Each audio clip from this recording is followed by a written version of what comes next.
계시록을 이제 마지막 장을 우리가 읽게 됩니다. 22장을 읽게 되었는데 22장은 두 문단으로 나누어져 있습니다. 두 문단.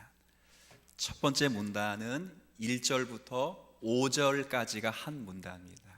1절부터 5절까지가 한 문단으로 돼서 이 문단에서는 뭘 소개하냐면 21장에서 소개했던 예루살렘 성에 관한 설명을 지속적으로 설명해 갑니다. 혹시 자꾸 주일 오후 예배가 끊겨서 감이 좀 떨어질 수 있는데 21장 후반부 예루살렘 성에 대한 이야기를 하면서 정말 그게 예루살렘 성이라고 말씀을 드리지 않았습니다. 그 성은 상징적인 성으로서 하나님의 선택받은 저와 여러분 같은 교회의 완성된 모습을 보여주고 있었다, 그렇게 말씀을 드렸습니다. 그래서 잘 보면 예루살렘 성의 너비와 길이와 높이와 문과 기초석을 다 숫자 무엇으로 소개하고 있었냐면, 기억나세요? 숫자 12로 다 소개하고 있었어요. 그걸 통해서 얼마나 예루살렘 성, 하나님의 선택받고 구원받아 재림의 때에 하나님의 자녀가 될 성도들의 모습이, 무리가 얼마나 아름다운가를 그려내고 있는 그 그림의 이제 연속이 1절부터 5절까지입니다.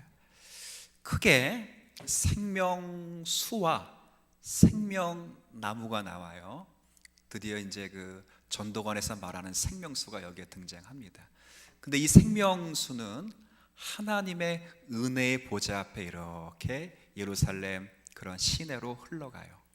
근데 이 예루살렘 시내로 생명강이 쫙 흘러가면 이 강 옆에 나무들이 빼곡히 이렇게 자리 잡고 서게 되는데, 이 나무의 이름이 바로 생명나무라고 합니다. 근데 이 나무의 특징을 우리가 읽지는 않았지만 나중에 집에 가서 꼭 읽어보시면, 이 나무는 생명수로부터 물을 또 근원을 빨아 올리는 나무이기도 하지만, 그 생명나무의 특징은 12가지의 열매를 항상 맺고 있어요. 여러분 보세요. 사과나무에는 뭐가 맺히죠? 배나무에는 뭐가 맺혀요? 근데 한 나무에 12가지 열매가 있다. 그리고 달마다 그게 열린다. 그러면 얼마나 12달, 12가지, 이것도 12로 생각해서 그렇게 완전수로 채워가고 있습니다. 그리고 그 나무의 잎사귀를 통해서 사람들이 치료를 받고 또 생명을 얻게 되는 모습을 5절까지 소개하고 있어요. 결국 생명수와 생명나무는 성도들이 장차 누리게 될 영생에 관한 이야기임을 우리에게 알려주고 있는 내용입니다.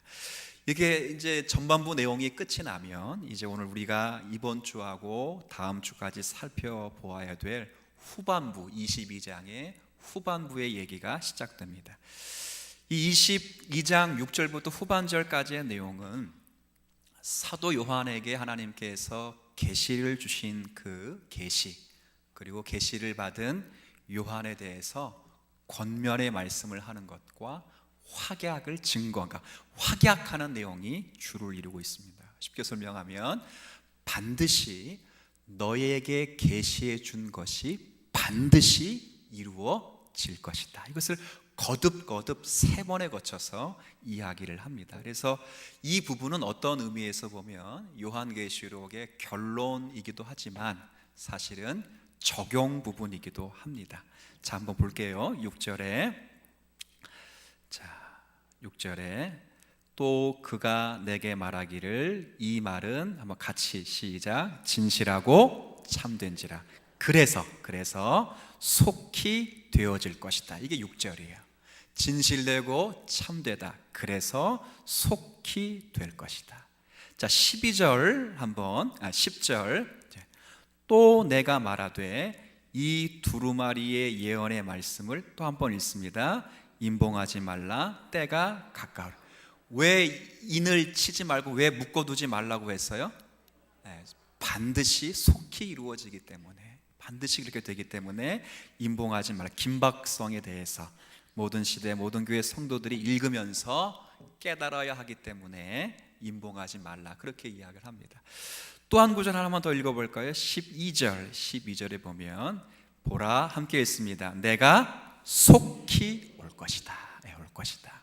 오면은 너에게 줄 상이 있어. 그 상은 어떤 상인지 한번 같이 읽죠. 시작. 각 사람에게 그가 행한 대로 갚아 줄 것이다. 속히 올 것이다. 제가 지금 세 절만 읽었어요. 이 6절부터 21절까지의 말씀. 그러니까 1장부터 21장까지의 계시의 내용이 반드시 이루어질 것이라는 것에 대한 확증을 지금 하나 예수님께서 사도 요한에게 주고 있는 내용이라 그렇게 읽으시면 돼요. 여기에 보면 중요한 단어가 나오는데 속히 오신다. 속히. 근데 이제 한번 오늘 이제 생각해 봐야 될 것은, 성경을 제가 읽지는 않겠지만 속히 오시는데 왜 안 오시느냐, 이제 이거 보세요. 예수님이 지금 2000년 전에 사도 요한에게 오신다고 앞에다가 확실하게 하고 빨리 오신다고 해서 뭐라고 어떻게 오신다고 했어요? 속히 오신다고. 근데 지금 1000년이 몇 번 지났습니까? 2번이 지났는데 아직 예수님은 오시지를 않았습니다. 그럼 예수님이 속히 오신다는 말이 뭔가, 이제 이 생각을 먼저 하고, 예수님이 속히 오신다는 말 속에 감추어진 의미를 안다면 우리가 예수님을 어떻게 기다려야 되는가가 자동적으로 잡히게 되어 있습니다. 그러면 속히라는 말이 뭔가, 우리는 인간의 언어 속에 갇혀 있기 때문에, 또 인간의 시공간 속에서 이야기를 하기 때문에 언제나 말하는 화자는, 그러니까 말하는 사람은 시간 안에 있고 공간 안에 있습니다. 그렇죠? 근데 하나님은 알파와, 여기도 기록되어 있어요. 13절에 나는, 시작, 그 다음 자, 붙여서 이제 암송하셔야 돼요. 이거 너무 중요한 말씀입니다. 시작.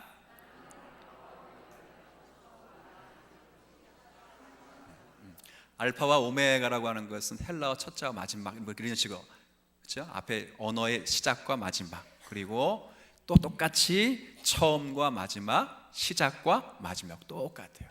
이 말은 뭡니까? 하나님은 시간 안에 계시지를 않는다는 말입니다. 자, 우리의 입장에서 속히, 그러면 제가 지금 이제 어느 집사님하고 얘기를 했어요. 집사님, 제가 속히 집사님에게 전화를 드리겠습니다 라고 오늘 말씀드렸다면, 그 이야기를 듣는 성도님은 분명히 이번 주 월요일부터 주일까지 제 전화를 기다릴까요, 안 기다릴까요? 그리고 안 오면 스스로 뭐라 그래서, 목사님 뭐 했다고? 그렇죠. 이게 인간의 언어입니다. 속히. 그렇죠. 근데 하나님은 알파와 오메가요, 처음과 나중이요, 시작과 끝이라는 것은 하나님은 시간 안에 계시지 않습니다. 그래서 이 속히라는 말은 사실은 시간적인 의미가 아니라 구속사적 의미입니다. 하나님의 어떤 뜻과 사건을 예표할 구속적인 의미입니다. 그러면 속히라는 말과 똑같은 구약적 언어가 뭐 있냐면, 한 번만 따라해 주세요. 말이래. 여러분 따라해 달라는 거예요. 말이래, 종말에, 후일에, 속히, 그때에. 이게 다 어떤 언어라고요? 똑같은 언어예요. 똑같은. 그러세요. 종말, 후일, 그때, 속히. 제가 또 뭐 했죠? 말일. 감사합니다. 배만 안 아팠으면 오늘 다 죽었어야 할 텐데. 그래요. 이 5가지가 같습니다. 근데 이거는 우리의 시간 속에 뱉어낸 언어가 아니라, 우리는 시간 안에 있기 때문에 언어를 그렇게 이해할 수밖에 없지만, 이건 하나님의 구속적이고 경륜적인 뜻을 표현할 때 쓰는 말입니다. 그러면 여러분 다 알아요. 이 종말과 말일과 그때, 속히, 이게 언제 이루어졌고 언제 완성될 거를 여러분이 더 잘 압니다. 제가 물어보죠. 종말, 마지막, 속히, 후일, 말일 누가 오심으로 이루어졌지요? 자, 그러면 누가 오심으로 다시 완성되지요? 그럼 그 간에 있는 모든 시간이 속히, 후일, 말일, 종말, 그때 맞습니까? 네, 그때입니다. 그러면 예수님이 1000년이 3번 지나갔어요. 그러면 석이 몇 년이 되겠어요? 5000, 아니 그러니까 올해가 2000년이니까 여기다 더해서, 죄송합니다, 제가 여러분들에게 잘못 설명한 것 같아요. 지금 2017년이니까 1000년이 3번 더하면 몇 년도죠? 그때도 예수님은 어떻게 오신다? 속히 오신다. 속히. 그러니까 우리의 시간 안에 예단할 수 있는 그런 시간을 주신 것이 아니라 하나님의 구속사적 경륜 가운데 마지막으로 이루어질 일이 반드시 온다. 그걸 강조하기 위해서 앞에 부사로 뭘 쓴다고요? 속히라는 표현을 써요. 속히. 자, 그럼 제가 예언합니다. 예수님은 속히 오십니다. 아멘. 아멘. 속히 오십니다.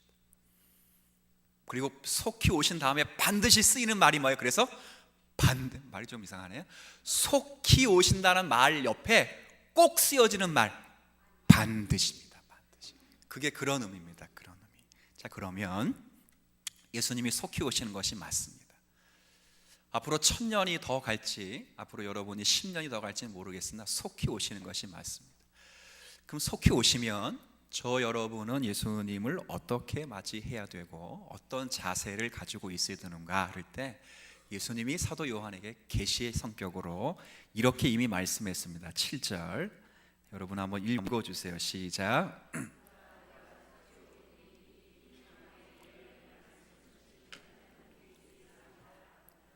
또 속히 오린다 말이 또 있죠. 아까는 읽지 않았던 말인데 또 있으면서 그 다음 두루마리의 예언의 말씀을 뭐하는 사람들? 속히 오실 동안에 여러분이 할 일은 딱 하나입니다. 21장까지 기록된 요한계시록 말씀을 포함해서 전 계시인 창세기부터 요한계시록까지 말씀을 여러분들은 뭐 하면 되겠어요? 예, 그렇죠. 그러면 18절 19절 말씀을 요것을 조금 더 이렇게 강론하고 있는데 한번 읽죠. 시작.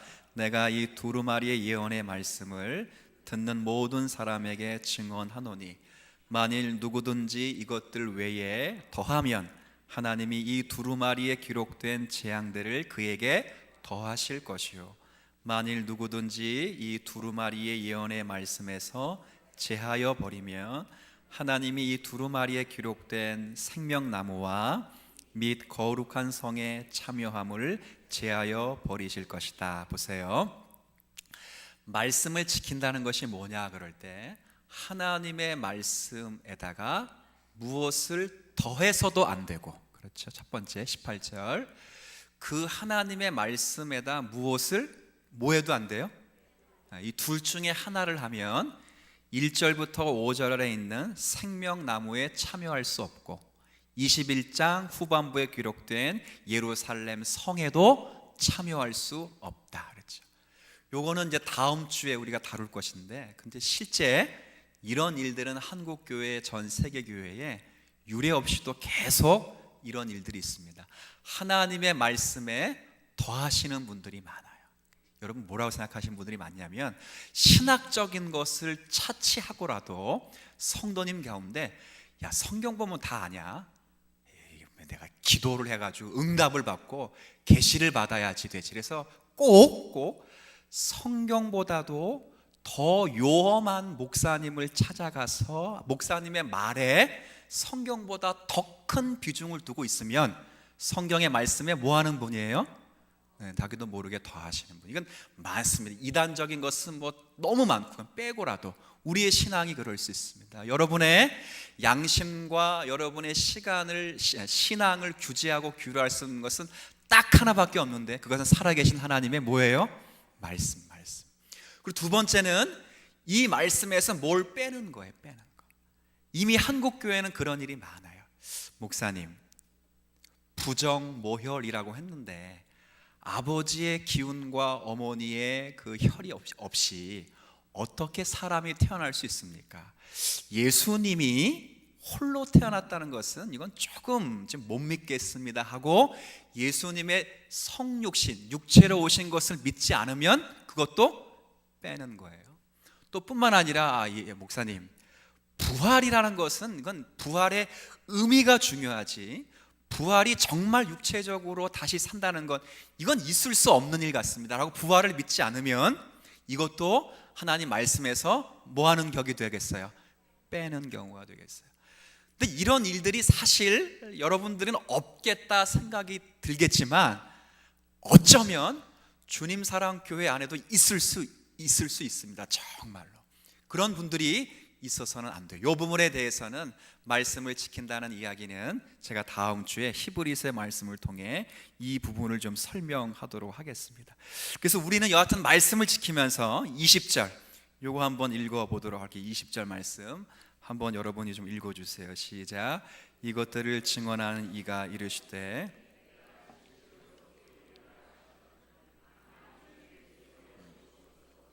이 속히 종말의 때를 살아가면서 예수님의 재림을 기다려야 될 성도들은 예수님이 오실 것을 기대하면서 말씀을 지키면서 이 시대를 살아가야 될 것을 소개하고 있습니다. 그러면서 이 종말의 때를 우리가 어떤 자세를 가지고 살아가야 되는가, 극단적인 두 가지 예는 좀 피하면서 살아가야 됩니다. 이게 무슨 말이냐면 우리 가운데는 그렇지 않겠지만 예수님의 재림을 사실 비정상적으로 예측해서 기다리는 사람이 있습니다. 예를 들어 성경을 잘 연구해서 성경을 연구한 사람이 언제 몇 월 며칠에 예수님이 다시 오실 것이다 이렇게 예언했던 사람들이 있습니다. 그러니까 성경을 근거로 해서 날짜를 예측하고 일상의 모든 삶을 그 날짜 때문에 내팽개치게 되면 속히 오신다고 하는 주님의 재림을 잘 기다리는 것이 아닙니다.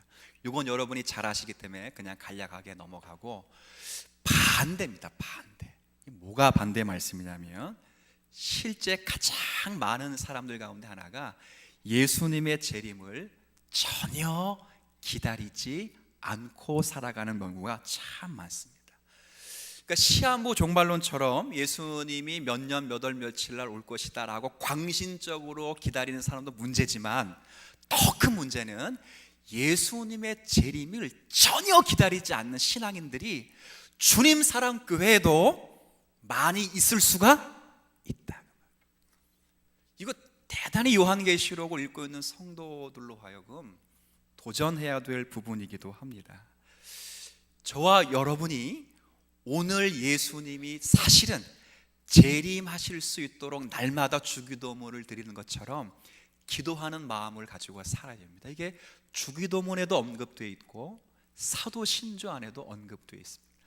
고백은 하나 그 고백에 대한 정성과 열심과 그 진심이 담겨 있진 않으면 사실 예수님이 오신다고 하는 것을 기다리고 있는 시점은 결코 아닙니다. 물론 종말의 때를 알 필요는 없습니다. 사도 바울이 지난번 데살로니가 여러분 전후서 읽었을 때 5장에 보면 성도들에게 뭐라고 편지를 쓰고 있냐면 시와 때에 관해서는 너희들의 쓸 것이 없다 그랬어요. 쓸 것이라고 하는 것은 쓸 필요가 없다는 것입니다. 그러니까 정말이 예수님이 다시 오는 것은 확실한데 언제 어디서 오는가에 대해서는 너희들이 알 필요가 없다. 그러니까 왜 그런 말을 했을까요? 왜 알 필요가 없을까? 그건 알면 일상적인 삶이 지속되지를 않습니다.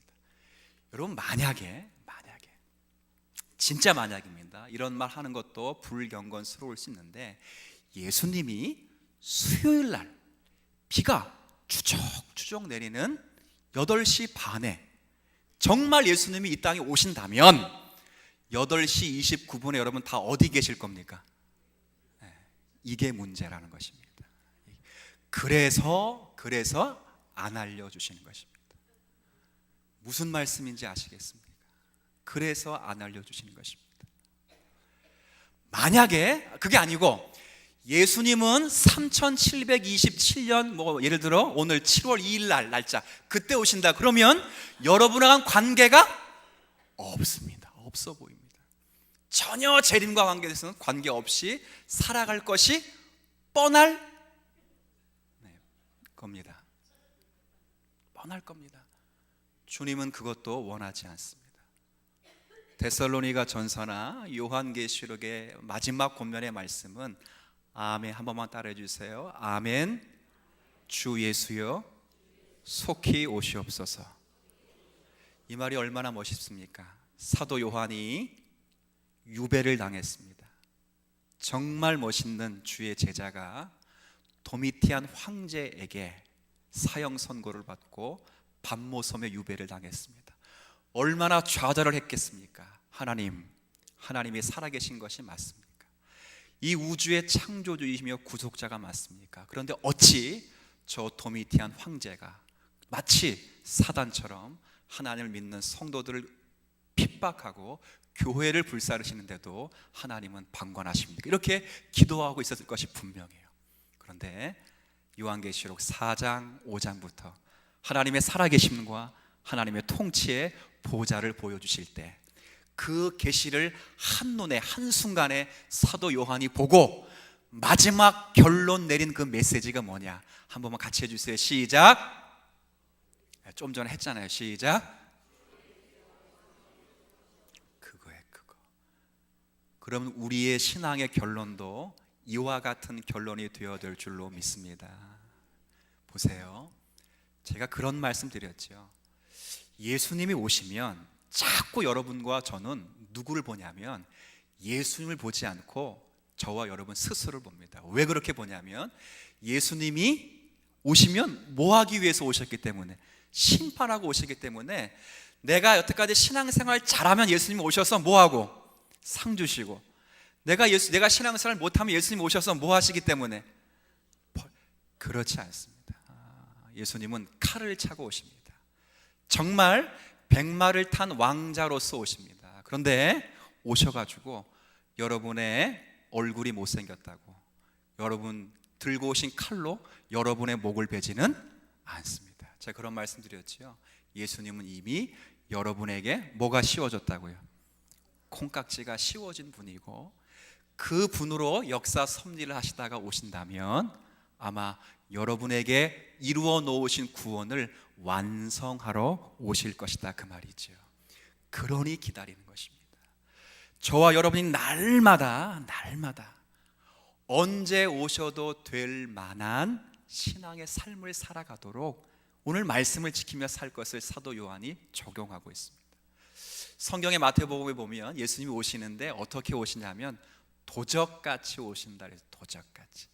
좀 어떤 분들은 이렇게 읽으면 좀 예수님 좀 쫌생이 같다, 떳떳하게 오시지 왜 도적같이 오시는가 라고 생각하시는 분이 있을 수 있어요. 제가 만난 분도 술을 참 좋아하시는 분인데, 이 좋아하시는 분이 예수님이 도적같이 오신다니까 기분이 상했어요. 오시려면 떳떳이 오시지 뭘 그렇게 도적같이 오시는가. 그러다가 곰곰이 생각했어요. 만약에 정말 도적같이 오실 때 내가 혹시나 술을 좋아하니까 뭘 먹고 있으면, 술 먹고 있으면 그때 오시면 어떻게 하냐 하고 탁 생각을 해서 그 다다음 날로, 다음 날은 술 약속이 있고 그 다다음 날로 술을 끊었습니다. 예, 고맙습니다. 제가 그거 그러면 좋겠네요, 진짜. 예수님이 자신이 오실 날을 이야기하지 않고 말씀하신 이유는 바로 그거예요. 주님께서 원하시는 모습은 늘 하던 대로 우리가 주님을 만나는 것입니다. 여러분이 설거지를 하다가 빨간 장갑을 끼고 만나실 수도 있습니다. 작업복을 입고 작업하다가 예수님을 만날 수 있고, 때로는 학교에서 공부하다가, 직장에서 열심히 땀 흘려 일하다가 주님을 만나실 수 있습니다. 우리는 재림에 대해서 시한부적인 종말론과 같은 재림을 기다리는 자도 아니겠지만, 동시에 주님의 재림이 우리 때에 오지 않을 것 같다라고 하는 방관하는 삶도 사실은 우리 안에서 없어져야 합니다. 예수님은 속히 오시기 때문에 그렇습니다. 마태복음 25장에 보면 예수님이 오실 때 어떤 전조가 없습니다. 여러분, 제가 늘 말씀드리는 것처럼 예수님이 오시면 그 때가 어떤 때일 것 같다라고 예단할 수 없습니다.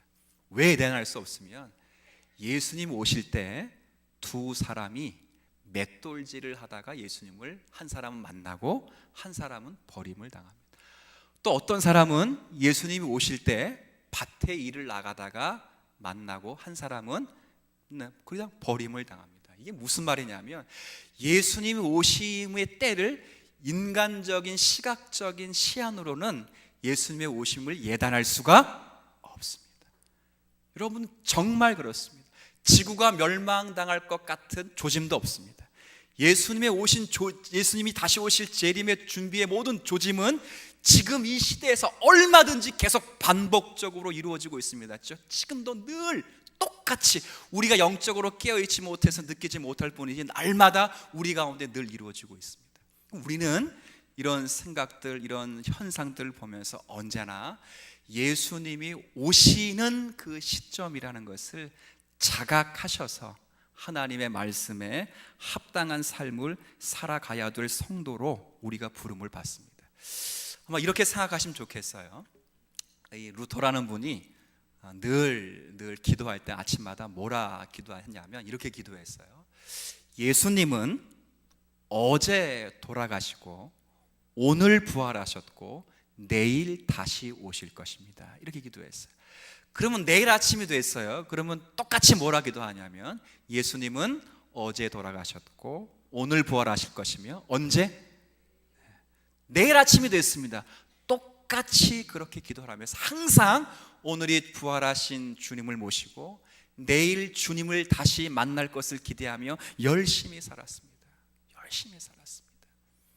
그게 성경이 사실 요한계시록 3장에 있는 표현처럼 죽도록 뭐 하는 거예요? 충성하는 거예요. 충성, 자기 자리를 지키는 겁니다. 여러분 폼페이라고 하는 도시를 잘 알죠? 화산 폭발과 죄로 그 도시가 용암에 깔려 있었습니다. 그렇죠.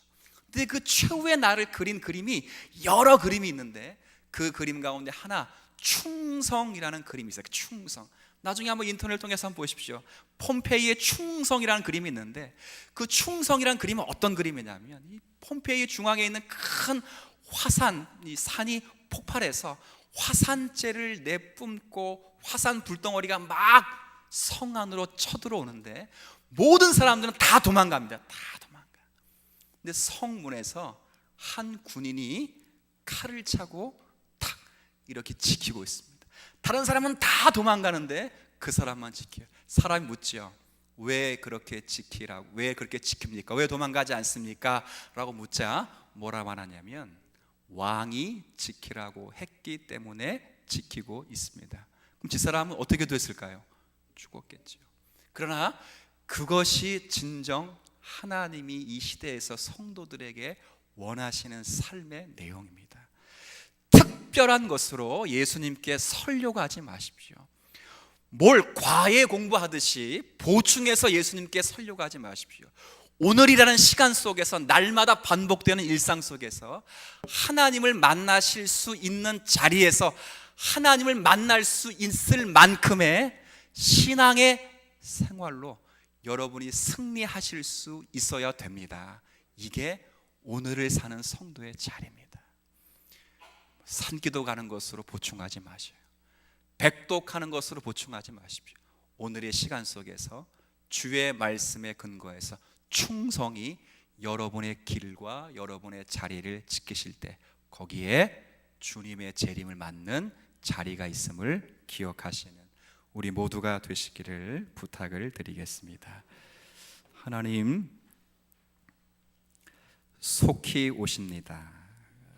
반드시 오십니다. 그 주님을 기다리는 것이 성도의 기쁨이며 유익이며 책임입니다. 어떻게 기다려야 되는가? 말씀을 지키는 것입니다. 자리에 충성하는 것이고 마땅히 있어야 될 그 자리에서 하나님의 뜻을 구현해내는 삶을 살아가야 될 것입니다.